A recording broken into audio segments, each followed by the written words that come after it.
नमस्कार, मैं हूं प्रदीप कुमार। आप देख रहे हैं पॉलिटिकल आइडिया। पॉलिटिकल आइडिया के आज के इस अंक में आप सभी दर्शकों का बहुत बहुत स्वागत है। मित्रों, आज हम बात करेंगे बिहार में जो तीन मुख्य सत्ता के दावेदार हैं, दो गंभीर दावेदार हैं, तीसरा को मैं वर्तमान में व्यक्तिगत रूप से, मुझसे कोई दर्शक नाराज हो जाते हैं, लेकिन मैं मानता हूं कि अभी तक बिहार में चुनावी लड़ाई आमने सामने की दिख रही है। हाँ ठीक है, प्रशांत किशोर त्रिकोणीय बनाने का प्रयास कर रहे हैं, करेंगे, कितना सफल होंगे इस बात की गारंटी आज नहीं दी जा सकती, तब तक जब तक कि चुनाव थोड़ा और नजदीक ना आ जाए। क्योंकि मैं प्रशांत किशोर को भी अंडर एस्टिमेट नहीं कर सकता, इसलिए नहीं कर सकता कि प्रशांत किशोर कितने बेहतर राजनेता हैं ये मुझे पता नहीं, अभी शायद किसी को पता नहीं, आपको भी नहीं पता, क्योंकि उनकी इसमें परीक्षा नहीं हुई है। लेकिन इस बात से हम लोग तो कॉन्फिडेंट है ना, कन्फर्म है कि प्रशांत किशोर एक चुनावी रणनीतिकार के रूप में अपनी लोहा मनवा चुके हैं। तो आज हम ये मानकर ही आज एक मुद्दे पर विश्लेषण करते हैं कि मान लेते हैं हम कि चुनाव में लड़ाई आमने सामने की है। प्रशांत किशोर जब मुख्य मुकाबले में आएंगे तो फिर बात करेंगे उन पे, लेकिन आज हम ये मानते हैं कि सीधी लड़ाई बिहार में है एनडीए और महागठबंधन के बीच। दोनों गठबंधन अपने अपने तरफ से हर वो प्रयास कर रही है जिससे कि उसके गठबंधन को ताकत मिल सके, चाहे वो सीट बंटवारे के मामला हो, चाहे वो नेतृत्व का मामला हो, चाहे वो मुद्दों का विषय हो। क्योंकि चुनाव में तीन चीज प्रमुख रूप से परिणाम पर असर डालते हैं। एक होता है नेता, ठीक है, और देख रहे हैं आप कि दोनों गठबंधन अपने अपने नेता बार बार नेता का विषय उभर कर आता है। एनडीए पर महागठबंधन के लोग आरोप लगाते हैं कि नीतीश कुमार का हाल शिंदे जैसा होगा, वहीं बीजेपी के लोग कहते हैं कि नहीं, नीतीश कुमार के नेतृत्व में चुनाव लड़ेंगे। बीजेपी भी डबल एक तरह से मीनिंग स्टेटमेंट दे रही है। कई नेता कहते हैं कि नहीं, चुनाव के बाद हम फैसला करेंगे, कुछ लोग बोलते हैं कि निर्विवाद नेता है नीतीश कुमार। वही स्थिति महागठबंधन में भी है। तेजस्वी यादव के मुख्यमंत्री पद की उम्मीदवारी के नाम पर कहीं ना कहीं पीएच लगा हुआ है। लेकिन आज हम इस वीडियो में बात करेंगे मुद्दों की। हर दोनों गठबंधन मुद्दे तय कर रहे हैं। अब जैसा हमने देखा कि महागठबंधन जो है, इंडिया अलायंस जो है, राहुल गांधी और तेजस्वी यादव के नेतृत्व में है। सबसे पहले बिहार वोटर अधिकार यात्रा निकला। वोटर अधिकार यात्रा के माध्यम से चुनाव आयोग की भूमिका को सवालों के घेरे में राहुल गांधी और तेजस्वी यादव ने रखा। ये नैरेटिव बनाने का प्रयास किया गया कि भारतीय जनता पार्टी चुनाव आयोग की मिलीभगत से चुनाव जीता करती है, और यह भी आरोप लगाया कि भारतीय जनता पार्टी जानबूझकर समाज के कुछ विशेष वर्ग को, अल्पसंख्यक और दलितों का नाम मतदाता सूची से कटवाती है, इसलिए कि वो लोग इनके वोटर नहीं है। अब बीजेपी भी उसका प्रत्युत्तर दे रही है। वहीं दूसरी तरफ भारतीय जनता पार्टी और एनडीए जो है, देखिए एक बात तय है, बिहार के अगर जितने भी चुनावी सर्वे आ रहे हैं उन सर्वे में कहीं ना कहीं नीतीश कुमार की लोकप्रियता में गिरावट है। और इसी कारण जो एनडीए है वो लगातार नरेंद्र मोदी को नीतीश कुमार से बड़ा चेहरा बनाकर दिखाने का प्रयास कर रही है। इस बात में कहीं कोई दो मत नहीं। यह पहला चुनाव है बिहार विधानसभा चुनाव नीतीश कुमार के मुख्यमंत्रित्व काल में, जब नीतीश कुमार नरेंद्र मोदी का नाम जप रहे हैं चुनाव जीतने के लिए। डबल इंजन के सरकार की बात कर रहे हैं नीतीश कुमार। अदरवाइज इससे पहले का चुनाव याद कीजिए, नीतीश कुमार ने कई बार तो इशारों में कहा भी कि मुझे चुनाव जीतने के लिए मोदी की जरूरत नहीं है। नहीं, 2020 से चुनाव तक तो कहा करते थे कि हमारे पास ऑलरेडी एक मोदी है बिहार में, सुशील मोदी की बात वो क्या करते थे, तो नरेंद्र मोदी की जरूरत उनको नहीं पड़ती थी। नीतीश कुमार के चेहरे पर चुनाव होता था। लेकिन चूंकि नीतीश कुमार का क्रेडिबिलिटी गिरी, कई कारणों से गिरी। एक तो अल्टने पलटने के कारण पलटू राम नामकरण हो गया, दोनों गठबंधन ने नामकरण कर दिया। जब राजद के साथ गए तो बीजेपी वाले पलटू राम कहते हैं, और जब बीजेपी के साथ आते हैं तो आरजेडी वाले पलटू राम कहते हैं नीतीश कुमार को। तो पलटू राम एक ठप्पा लग गया नीतीश कुमार के सर पे। उसके अलावा जिस प्रकार से कानून व्यवस्था की स्थिति बिगड़ी है बिहार में, उसके कारण नीतीश कुमार का सुशासन बाबू का जो क्रेडिबिलिटी थी उसमें भी गिरावट आई।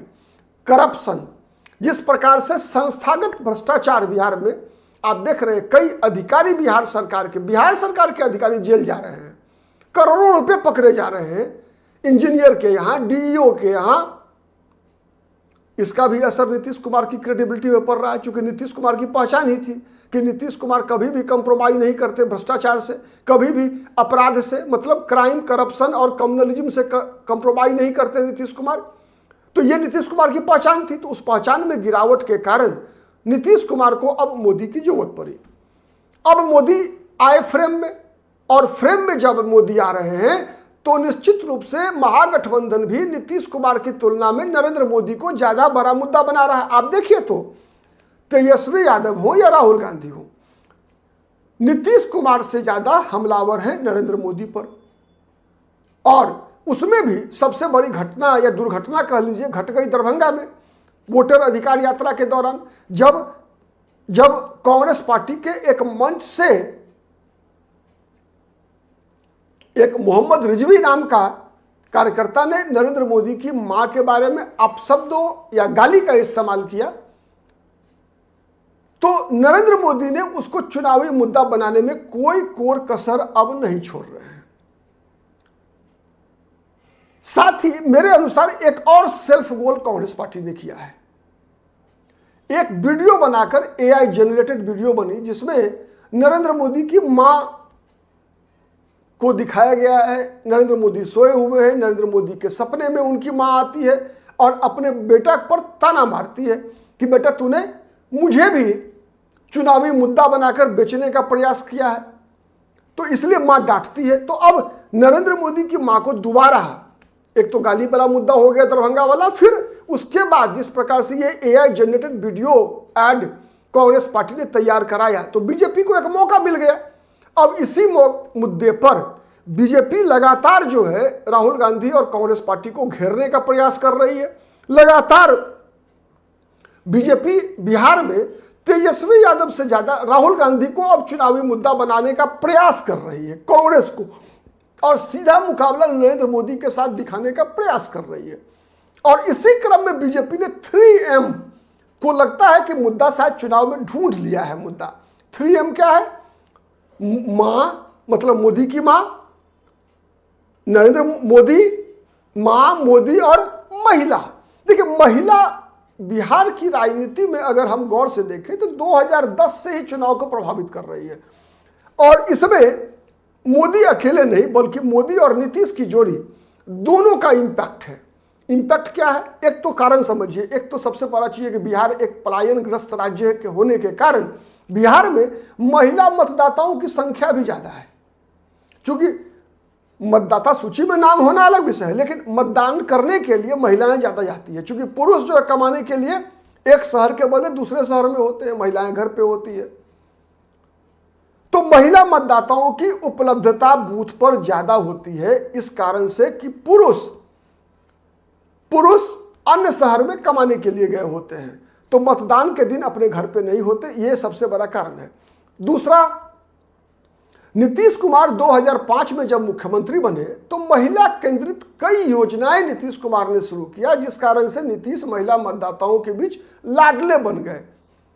जैसे सबसे पहले नीतीश कुमार ने क्या कि पंचायती राज में 50% का आरक्षण दिया, फिर सरकारी नौकरी में 35% का महिलाओं के लिए आरक्षण। तो ये क्रांतिकारी कदम थे। ये दो ऐसे कदम हो गए जो जिसकी फसल नीतीश कुमार अब तक काट रहे हैं। साथ ही अभी तत्काल देखेंगे तो ये विधवा पेंशन बढ़ाना, वृद्धा पेंशन बढ़ाना, ये सब जितने भी, उसके अलावे अभी 10,000 रुपये की सहायता जो फंड मैंने सीधा बेनिफिट ट्रांसफर करने की बात हो रही है, ये सब गेम चेंजिंग फॉर्मूला है। उसके अलावे केंद्र सरकार के द्वारा भी कई योजनाओं का संचालन ऐसा किया गया जिसमें कि महिला को केंद्र में रखकर मोदी ने भी कई योजनाएं चलाई। तो इसका लाभ, और दूसरा, मां के सम्मान से महिला को जोड़ दिया। अब इस पर भारतीय जनता पार्टी की महिला मोर्चा जो है, महिला कार्यकर्ता जो है, अलग से आंदोलन करती है। और बीजेपी के कई नेता जब बिहार आ रहे हैं तो हर कोई इन तीन विषय को, मोदी, मां और महिला को मुद्दा लगातार बना रहे। इसी क्रम में जब अनुराग सिंह ठाकुर बिहार आए आपको पता है बिहार में हर विधानसभा क्षेत्र में बीजेपी जो है विधानसभावार सम्मेलन कर रही है, एनडीए का संयुक्त सम्मेलन हो रहा है। उसी में भाग लेने के लिए अनुराग ठाकुर पहुंचे बिहार, उनके साथ बीएस सिन्हा जो बिहार के उप मुख्यमंत्री है। सुनिए उनको किस प्रकार से जवाब दे रहे हैं। भागलपुर सेल की नगरी भी है तो एक ऐसी भूमि भी है जहां महान सम्राट अशोक की मां का भी जन्म हुआ था।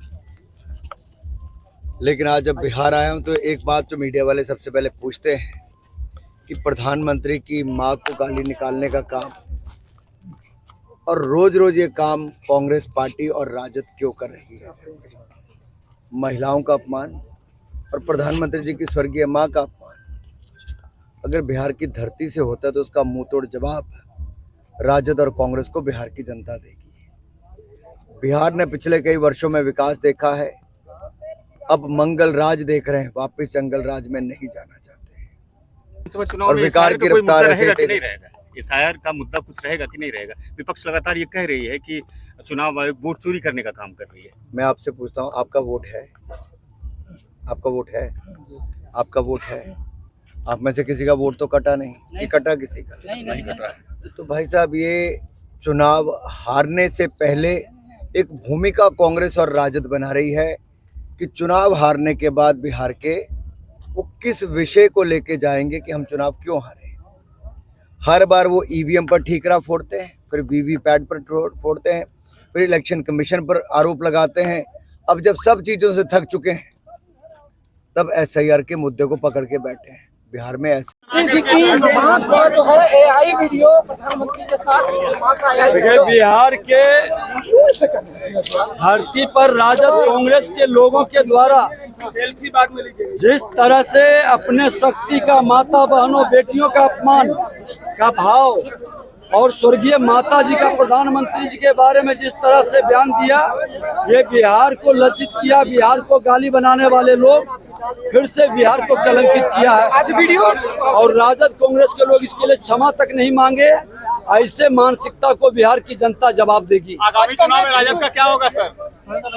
पूरी तरह से ये जंगल राज का युवराज को गुंडा राज बनाने का मौका बिहार की जनता नहीं देगी। राहुल गांधी बिहार में घूमे हैं 16 दिनों तक। राहुल गांधी, ये अप्पू और पप्पू दोनों बिहार के अंदर पिकनिक मना के नौटंकी करते हैं।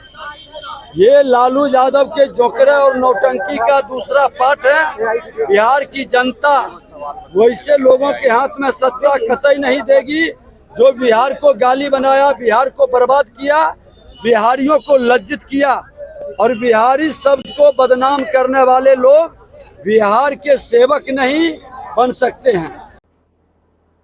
तो आपने सुना अनुराग सिंह ठाकुर को, विजय कुमार सिन्हा को। तो भारतीय जनता पार्टी ने भी तय कर लिया है कि बिहार में विधानसभा चुनाव के दौरान अन्य जो भी मुद्दे होंगे, मुद्दे तो कई होंगे, डेवलपमेंट के मुद्दे होंगे, विकास के मुद्दे होंगे, हवाई अड्डा का मुद्दा होगा, बीजेपी उठाएगी। साथ ही जो महागठबंधन है वो नौकरी का मुद्दा बनाएगी। तेजस्वी यादव पूरा सरकारी नौकरी का श्रेय लेने का प्रयास करेंगे। साथ ही बिहार में पलायन को मुद्दा बनाने का प्रयास करेगी कांग्रेस पार्टी, तेजस्वी यादव करेंगे लगातार। ठीक है, लेकिन एक बात स्पष्ट है कि इस चुनाव में इस बार कहीं ना कहीं नीतीश कुमार से आगे मोदी दिखेंगे, मोदी की मां दिखेगी और बिहार चुनाव में गेम चेंजर बिहार की महिला मतदाता होंगी। यह बात तो तय है। अब इसका चुनाव परिणाम पर कितना असर पड़ता है उसके लिए आज कुछ भी कहना मुश्किल है। हाँ, एक बात तय है कि तेजस्वी यादव तो नीतीश कुमार से आगे जरूर दिख रहे हैं। लेकिन क्या ये 3M मां मोदी और महिला के सहारे नीतीश कुमार की नैया पार लगेगी? नीतीश कुमार फिर से 2025 में 225 ला पाएंगे? इसका जवाब तो जिस दिन चुनाव का परिणाम आएगा उसी दिन पता चलेगा। आज के लिए इतना ही। बहुत बहुत धन्यवाद। नमस्कार। जय हिंद, जय भारत।